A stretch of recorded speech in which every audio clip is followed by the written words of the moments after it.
नया जादुई हैंडबैग। बहुत समय पहले की बात है। एक हीरापुर नाम का गांव था। उसी गांव में एक रानी नाम की लड़की अपने माता पिता के साथ बड़े ही हाव भाव से रहती थी। जैसे कि उसका नाम रानी था, वो गरीब होने के बाद भी हमेशा रानी की तरह ही रहती थी और अपने अमीर होने का दिखावा करती थी।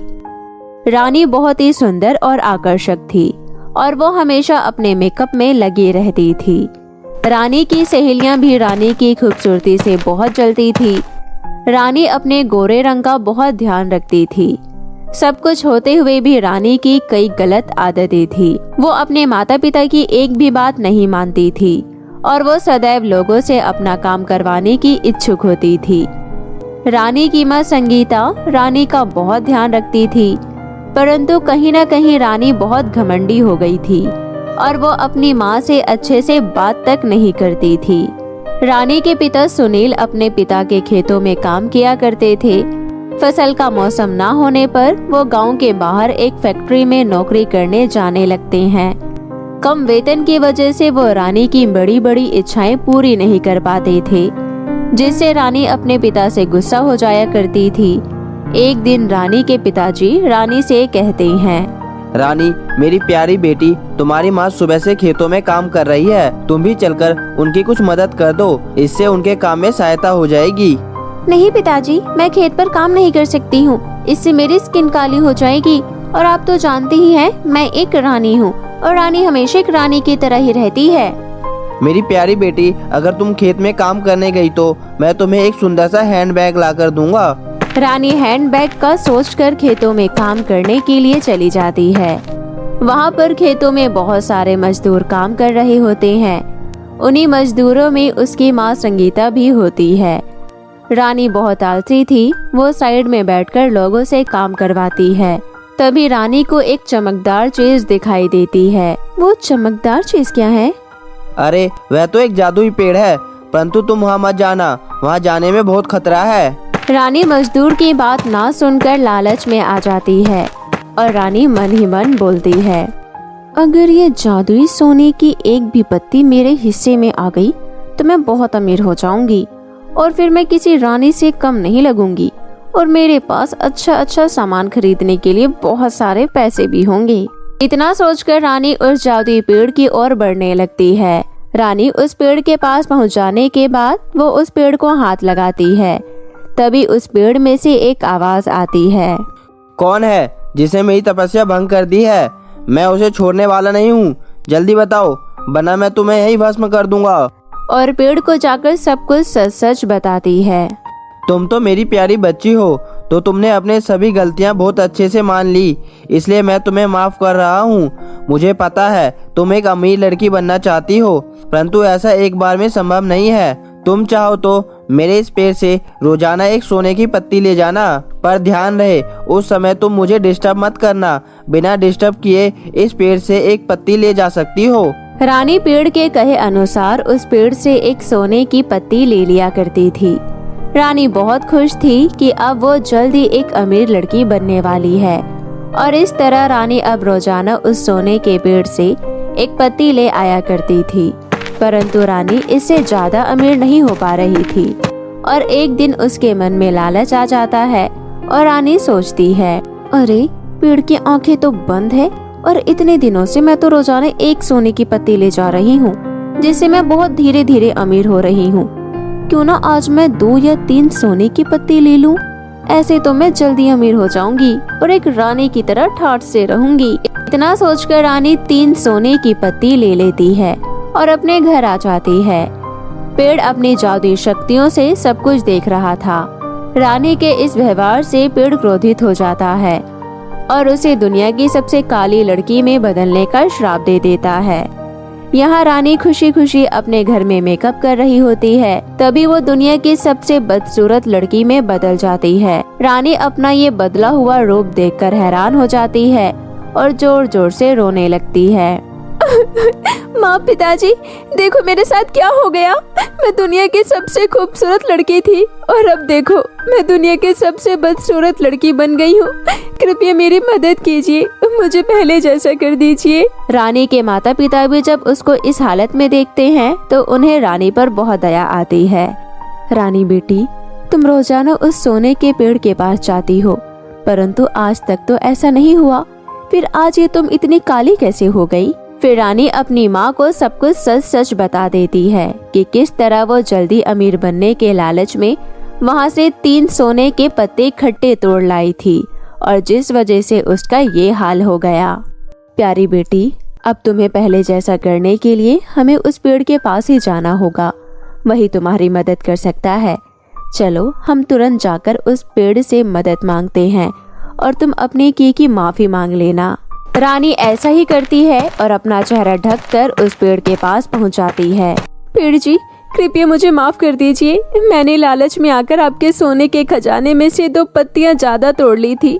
मैं आपसे वादा करती हूँ आगे से मैं ऐसी कोई गलती नहीं करूँगी और चोरी भी नहीं करूँगी। वह सब तो ठीक है प्यारी बेटी, परंतु जो शराब मैं तुम्हें दे चुका हूँ वह ठीक नहीं हो सकता। परंतु अगर तुमने नेक काम करे और लोगों की मदद करी तो तुम्हारा पहले जैसा रंग तुम्हें वापस मिल जाएगा। ठीक है, फिर मैं आज से ही लोगों की मदद करना शुरू कर दूंगी और सभी की बात मानूंगी। इतना कहकर रानी अपने घर के लिए निकल जाती है। अब रानी अपने माँ के कामों में उनकी मदद करती है। रानी अपने पिता की सेवा भी करती है। उस दिन रानी को गांव में जो भी मदद मांगते हुए नजर आता, रानी उनकी मदद करती। अब रानी को लोगों की मदद करने में मजा आने लगा था और उसकी आदतें अब अच्छी हो गई थी। सभी गांव वाले रानी से बहुत खुश रहने लगे थे और उसकी तारीफ करने लगे थे। और ऐसे ही बहुत दिन बीत जाने के बाद भी रानी का जब रंग पहले जैसा नहीं हुआ तो वो एक बार फिर से पेड़ के पास पहुंच जाती है और पेड़ से कहती है, पेड़ जी, मैंने आपके कहे अनुसार सभी लोगों की मदद की और सबसे प्यार से व्यवहार किया, अपने माता पिता की सेवा भी की, परंतु मेरा रंग तो बिल्कुल भी नहीं बदला। कृपया कर मेरी मदद कीजिए, मैं अपने इस काले रूप में नहीं रहना चाहती हूँ। हाँ रानी बेटी, आज वह समय आ गया है जब मैं तुम्हें पहले जैसा गोरा और सुंदर कर सकता हूँ। यह लो, यह एक जादुई हैंडबैग है जो मैंने अपनी जादुई शक्तियों से बनाई है। इस हैंडबैग में रखा हुआ मेकअप का सामान लगाकर तुम पहले से भी ज्यादा सुंदर और आकर्षित हो जाओगी। साथ ही साथ तुम इस हैंडबैग से कोई भी जरूरत का सामान मांग सकती हो। यह हर प्रकार से तुम्हारी सहायता करेगी। फिर रानी पेड़ को धन्यवाद देकर वो जादुई हैंडबैग अपने साथ अपने घर ले आती है और अब रानी हर रोज उस जादुई हैंडबैग के मेकअप किट को यूज करती और पहले की तरह सुंदर हो जाती है। ये देख रानी खुशी से उड़ने लगती है। इस तरह रानी को किसी भी चीज की जरूरत होती तो वो उस जादुई हैंडबैग से मांग लिया करती। रानी के पास जादुई हैंडबैग आने के बाद भी उसका व्यवहार जरा भी नहीं बदला और वो सदैव लोगों की मदद करती रही और माता पिता का आदर करती रही। तो मेरे प्यारे दोस्तों, कैसी लगी आपको मेरी ये कहानी? मुझे कमेंट करके ज़रूर बताएं और इसे अपने दोस्तों के साथ भी शेयर करें। और हाँ दोस्तों, अगर आपने अब तक मेरे चैनल को सब्सक्राइब नहीं किया है तो जल्दी से नीचे लाल बटन दबाकर अभी कर लें। तो मिलती हूँ आपसे फिर किसी नई कहानी के साथ। तब तक के लिए आप अपना ध्यान रखें। बाय बाय दोस्तों। सूरजपुर गांव में रिंकी का परिवार रहता था। वे लोग बहुत गरीब थे। रिंकी के पिता दूसरों के खेतों में मजदूरी किया करते थे और उसी से उनके घर का गुजारा चलता था। रिंकी का एक छोटा भाई था भोलू। भोलू अभी छोटा था, उसे अभी अमीरी और गरीबी के बारे में कुछ नहीं पता था। एक दिन भोलू बाहर खेल रहा था, तभी उसके पड़ोस की रहने वाली मुन्नी वहाँ आई और बोली, भोलू ये देख मेरा नया खिलौना, ये बोलने वाली गुड़िया है। ये देख, जब मैं इसके अंदर चाबी घुमाऊंगी फिर ये गाना गाएगी। अरे वाह मुन्नी, यह खिलौना तो बहुत ही अच्छा है। मुन्नी, एक बार अपनी गुड़िया मुझे भी खेलने के लिए देना। बिल्कुल नहीं, मैं इसे तुम्हें तो क्या किसी को भी हाथ तक लगाने नहीं दूंगी। ये गुड़िया तो मेरे पापा शहर से मेरे लिए लेकर आए हैं। अगर तुझे भी ऐसी गुड़िया चाहिए तो जाकर अपने पापा से मांग ले, मैं तो नहीं दूंगी। चलो मैं जा रही हूँ, बाय। भोलू चहकते हुए खुशी खुशी वहाँ से भागा भागा घर आता है। का रे भोलुआ, कहाँ हवा के माफी भागा जा रहा है? कोई भूत तो देख लिया है का? दादी, बाबा कहाँ है? का हुआ भोला बेटा, हम यहाँ पर है। बाबा बाबा, अब मुझे भी मुन्नी के जैसा गाने वाला गुड्डा चाहिए। बाबा मुझे भी गुड्डा ला कर दो ना। सुन रहे हो ना जी, ये सब आप लोगों के ही लाड प्यार का नतीजा है। और भेजो इसे बस्ती में खेलने के लिए। सुन भोलू, आज के बाद बाहर खेलने गया तो तेरे पैर काट कर रख दूंगी। अब चल और चल के मेरे साथ काम कर। अरे काहे डांट रही हो मेरे पोते को, अभी बच्चा है, समझ जाएगा। आजा मेरा बच्चा, आ, मैं तुझे परी की कहानी सुनाती हूँ। हाँ दादी, मैं भी परी की कहानी सुनूंगी। और फिर दोनों बच्चे इस तरह दादी से कहानी सुनते सुनते सो जाते हैं। ऐसे ही कुछ दिन बीत जाता है। एक दिन भोलू के पिताजी खेत में हल जोत रहे थे। रिंकी भी अपने बाबा के साथ उनके काम में मदद करती थी कि तभी हल से अचानक उनके पिता का दोनों पैर कट जाता है। बाबा, ये क्या हो गया बाबा? उठो ना बाबा। अरे कोई है? काका, अरे कोई मेरे बाबा को उठाओ, कोई इन्हें बचाओ। आप ठीक तो है ना बाबा? बाबा। रिंकी की आवाज सुनकर आसपास के खेतों में काम कर रहे लोग उन्हें उठाकर घर ले आते हैं। भोलू के पिता का अब दोनों पैर कट चुका था। वो अब असहाय घर में लेटे रहने लगे। ऐसे ही दिन बीत रहा था।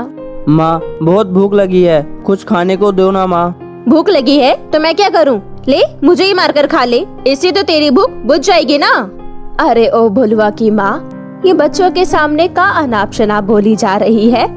माना कि अब मेरा बेटा कमा नहीं सकता और मेरी बूढ़ी हड्डियों में वे ताकत नहीं रही कि मैं कमाकर इन बच्चों का पेट पाल सकूं। पर तू तो कमाकर अपने बच्चों का पेट पाल ही सकती है, कहीं जाकर कोई काम क्यों नहीं कर लेती? अपनी सास की ये बातें रिंकी की माँ को सही लगती है और वो अपने बच्चों के खातिर काम ढूंढने निकल जाती है। पूरे दिन घूमने के बाद उसे एक घर में झाड़ू पोछे का काम मिल जाता है, जिससे किसी तरह से उन लोगों की दाल रोटी चलने लगती है। ऐसे ही दिन बीत रहे थे। रक्षाबंधन का त्योहार आने वाला था। माँ, 2 दिन बाद रक्षाबंधन है। आप इस रक्षाबंधन तो हमारे लिए राखी और मिठाई ला दोगी ना माँ? रिंकी बेटा, तुझे तो घर की हालत पता ही है बेटा, पर तू चिंता मत कर। अगर मालिक से पैसे मिल गए तो इस बार मैं तुम भाई बहनों का रक्षाबंधन अच्छे से मनाऊंगी। तभी उधर से भोलू भी आ जाता है। माँ, मुझे रिमोट वाले कार चाहिए। ठीक है बेटा, मैं ला दूंगी। माँ, आप हर बार ऐसे ही कहती हो। आप मुझे हर बार झूठ बोलकर बहका देती हो। मुझे आज ही रिमोट वाली कार चाहिए। मैं नहीं जानता, मुझे रिमोट वाली कार ला कर दो। भोलू, तू इतना बड़ा हो गया है, जाने तुझे कब अकल आएगी। तुझे दिखाई नहीं देता क्या घर की क्या हालत है? फिर भी तू हर दिन एक नई फरमाइश लेकर आ जाता है। कभी ये दे दो, कभी वो दे दो। अब मैं तुम लोगों का पेट भरूं या तेरे शौक पूरी करती फिरूं? भोलू की माँ गुस्से से वहाँ से चली गई। उसके मन में अपने बच्चों की कोई भी इच्छा ना पूरा करने का दुख था। इधर भोलू अपनी माँ से डांट सुनकर उदास बैठा था। तभी रिंकी वहाँ आती है और बोलती है, भैया आओ ना, चलो ना बाहर छुपन छुपाई खेलती हैं। मुझे नहीं खेलना है, तू जाकर अकेले ही खेल। मुझे पता है आप मुझसे हार जाओगी, इसलिए मेरे साथ नहीं खेल रही हो ना। भैया डर गई, डरपोक भैया। रिंकी, मैं डरा नहीं हूँ, बस मेरा मन नहीं है। ठीक है भैया। भैया, आपको पता है 2 दिन बाद रक्षाबंधन है। मैं आपको राखी बांधूंगी, बदले में आपको मुझे कुछ देना होगा। बताओ ना भैया, क्या दोगे मुझे? मेरे पास खुद कुछ नहीं है, मैं तुझे कहाँ से गिफ्ट ला कर दूंगा? रक्षाबंधन पर तो सबके भाई अपने बहन को कुछ न कुछ गिफ्ट देते हैं, और एक मेरा भाई है जो मुझे कभी किसी भी रक्षाबंधन पर कुछ नहीं दिलाता। जाओ भैया, मैं आपसे बात नहीं करूँगी। देख, मेरे पास खुद के लिए रिमोट वाले कार खरीदने के लिए पैसे नहीं है। आज तो इसके लिए माँ ने भी मुझे खूब सुनाया है। अब तू मेरा दिमाग मत खराब कर, अब जा यहाँ से। भोलू रिंकी से झगड़ा कर गुस्से से वहाँ से चला गया। दादी हमेशा कहती है कि जंगल में परियां रहती है और परियां तो सभी बच्चों की मदद करती है। मुझे भी जंगल में जाकर परी से मिलना है और मैं फिर परी से एक रिमोट वाला कार और अपनी बहन के लिए एक अच्छा सा गिफ्ट मांग लूंगा। भोलू ये सोचकर जंगल की तरफ निकल गया। दादी तो हमेशा कहती है परी के पास तो बहुत सारी जादुई शक्तियाँ होती है, वो तो अपने जादू से कुछ भी कर सकती है। मुझे परी को ढूंढने जंगल में जाना ही होगा। मैं परी से मिलकर अपने भैया के लिए एक रिमोट वाली कार मांग लूंगी, जिसे देखकर भैया बहुत खुश हो जाएंगे। ये सोचकर रिंकी भी घर से निकल जाती है। परी जी, आप कहाँ हो? परी जी, आप मुझे कहीं दिखाई क्यों नहीं दे रही हो?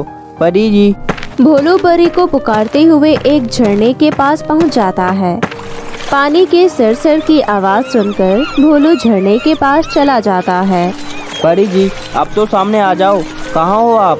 तभी भोलू का पैर फिसल जाता है और वो झरने में गिर जाता है। ओह, बचाओ मुझे कोई। रिंकी भी परी को ढूंढते ढूंढते वहाँ आ जाती है।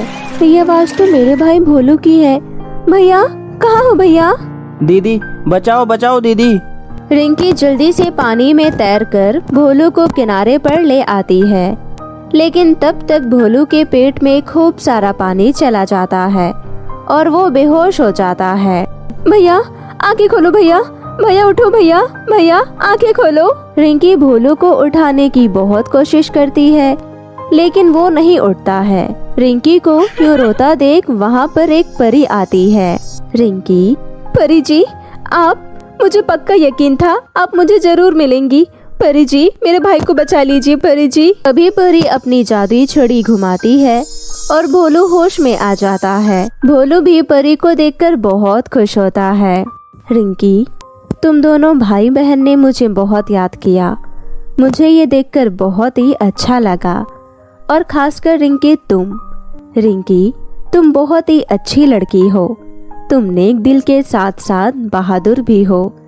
तुमने अपनी जान की परवाह किए बिना अपने भाई की जान बचाई। परी जी, ये तो मेरा फर्ज था। ये लो रिंकी, ये एक जादुई राखी है। इस रक्षाबंधन तुम इस जादुई राखी को अपने भाई के कलाई पर बांधना। ये कोई साधारण राखी नहीं है, बल्कि जादुई राखी है। इस राखी से तुम जो भी मांगोगी तुम्हें वो सब मिल जाएगा। भोलू, अब तो तुम खुश हो ना? अब तुम दोनों अपने घर जाओ और सबसे मिलकर प्यार से रहना। जादुई राखी को लेकर दोनों भाई बहन घर आ जाते हैं। अगले दिन दोनों भाई बहन अच्छे से तैयार होकर रक्षाबंधन का त्योहार मनाते हैं। रिंकी सबसे पहले जादुई राखी से बोलती है, हे जादुई राखी, मेरे बाबा के पैर को ठीक कर दो। रिंकी के इतना बोलते ही उसके बाबा बिल्कुल ठीक हो जाते हैं। हे जादुई राखी, ऐसा करो जिससे मेरी माँ को कभी किसी दूसरे के घर में काम ना करना पड़े। भोलू के इतना कहते ही राखी में से सोने चांदी के सिक्कों का ढेर लग जाता है। अरे रिंकी और भोलू, ये सब क्या है? ये चमत्कार कैसे हुआ? फिर रिंकी और भोलू अपनी माँ बाबा को परी के दिए जादुई राखी के बारे में बताती है। हाँ माँ, और ये सब इसी जादुई राखी के जादू से हो रहा है। अब हम भी इन पैसों से बहुत अमीर हो जाएंगे। जादुई राखी के पैसे से वे लोग बहुत अमीर हो जाते हैं। अब तो भोलू और रिंकी के पास किसी भी चीज की कोई कमी नहीं होती है।